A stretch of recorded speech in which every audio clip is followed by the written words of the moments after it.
Hello student, जैसा कि आप जानते हैं हम यहाँ पढ़ रहे हैं 10th एनसीईआरटी का मैथ। और आज हमारी चलने वाली एक्सरसाइज 1.2।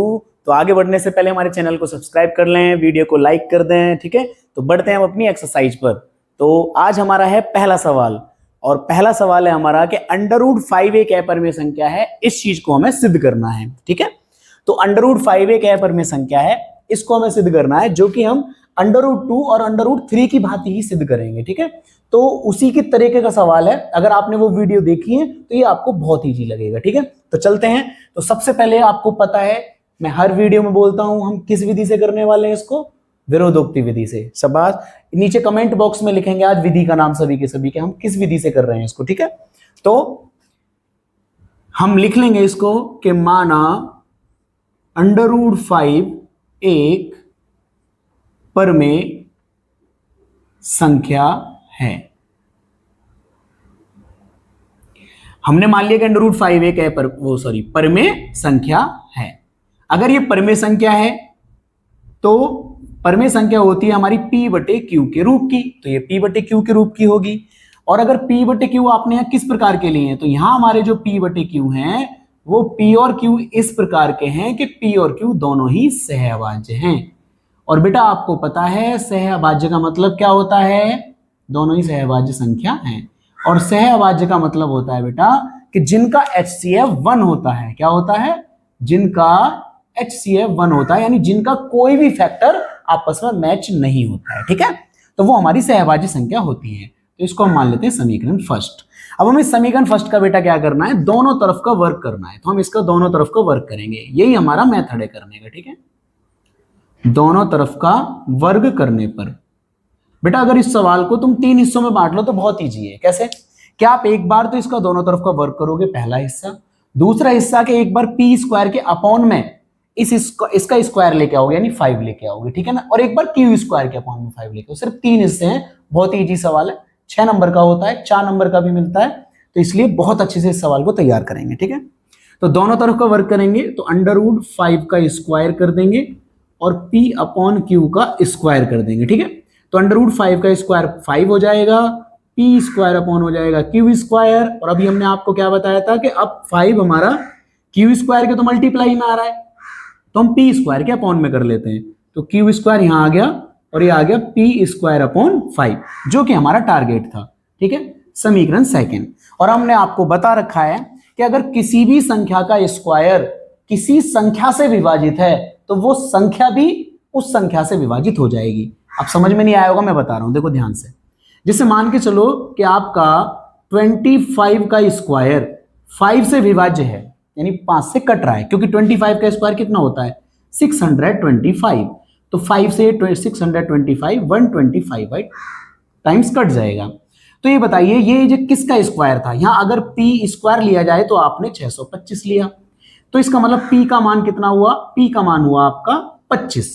अब अगर P² 5 से कट रहा है तो ये P भी 5 से कट रहा है।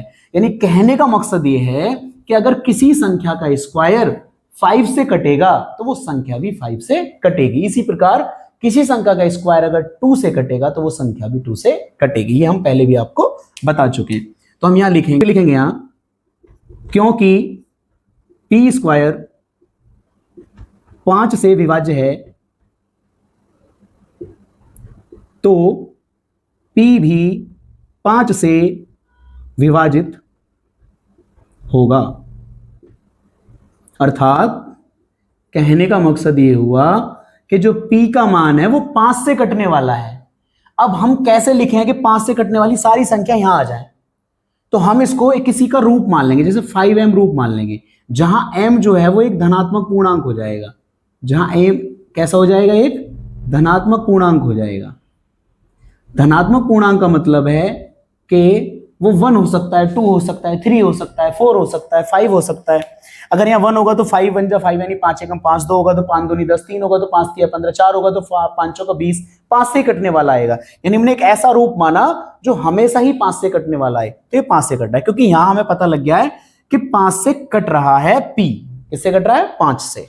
ठीक है, तो हम इधर चलते हैं दूसरी साइड में, और हम इस P के मान को समीकरण सेकंड में रखेंगे। किस में रखेंगे? समीकरण सेकंड में। तो यहां में लिख लेते हैं तो P का मान समीकरण सेकंड में रखने पर, रखिए तो ये हो जाएगा क्यू स्क्वायर और P की जगह हो जाएगा आपका 5m का स्क्वायर अपॉन 5। तो क्यू स्क्वायर 5, 5 पंजे कितना हो गया 25, m का स्क्वायर नीचे कितना आ गया 5 आ गया। तो ये 5 से कटेगा कितने बार 5 बार, तो ये आपका हो गया क्यू स्क्वायर 5m का स्क्वायर। अब यहां से 5 को अपॉन में ले आइए तो क्यू स्क्वायर बटे 5 बराबर में हो गया m स्क्वायर। ये समीकरण हो गया थर्ड। अब हम यहां भी यही वाली बात लिख सकते हैं जो हमने यहां लिखी थी, तो हम क्या लिखेंगे, क्योंकि क्यू स्क्वायर 5 से विभाज्य है तो क्यू भी 5 से विभाजित होगा। क्योंकि क्यू स्क्वायर 5 से विभाज्य है तो क्यू भी 5 से विभाजित होगा। अगर क्यू भी 5 से विभाजित होगा तो अर्थात क्यू को भी हम कुछ मान सकते हैं, तो अर्थात क्यू हमारा हो जाएगा 5, यहां माना है तो यहां n मान लो और लिख दो कि जहां n जो है एक धनात्मक पूर्णांक है, यानी 1 2 3 कुछ भी हो सकता है। अब बात सारी यहां ये है बेटा कि P भी 5 से कट रहा है, Q भी 5 से कट रहा है, और हमने कहा था कि P और Q सहभाज्य संख्याएं हैं, और सहभाज्य संख्या का मतलब है कि दोनों संख्या स्वयं के अलावा किसी से नहीं कट सकती, है ना। तो जब दोनों संख्या स्वयं के अलावा किसी से नहीं कट सकती ऐसा हमने माना था, लेकिन यहां तो P और Q दोनों 5 से कट रहे हैं, तो यानी हमारी बात जो है और इसकी बात में विरोधाभास उत्पन्न हो गया। और अगर विरोधाभास उत्पन्न हो गया तो इसका मतलब है जो भी हमने कल्पना की थी वो हमारी गलत है।